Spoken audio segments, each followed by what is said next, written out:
يا من عصيت الله يوما غافلا،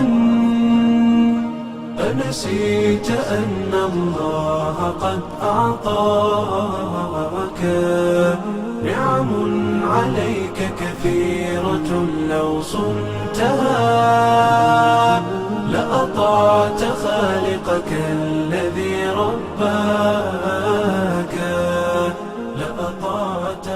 بسم الله الرحمن الرحيم.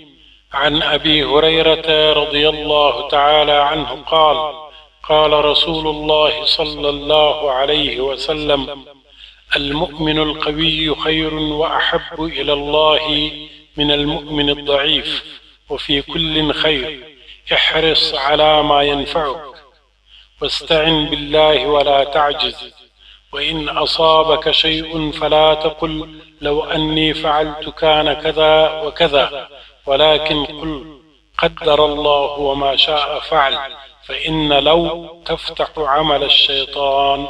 رواه مسلم.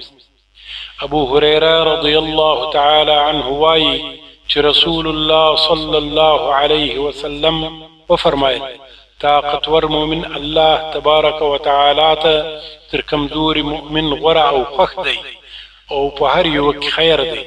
د هغه څه هڅه کوه چې ګټه درته رسوي، او سستي مه کوه، او که کوم ځور درته ورسیږي داسې مه وایه که مې داسې کړي وای، داسې او داسې به شوي وای، بلکې داسې وایه د الله تبارک و تعالی اراده داسې شوې وه، او د الله تبارک و تعالی چې څه خوښه وه هغسې یې وکړل، ځکه که د شیطان کړنې ته لار خلاصوي. د دې حدیث روایت مسلم کړی دی.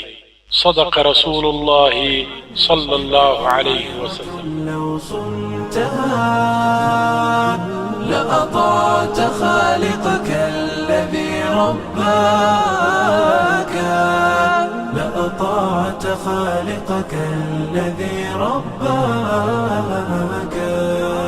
اعلم بأن الله يعلم كل ما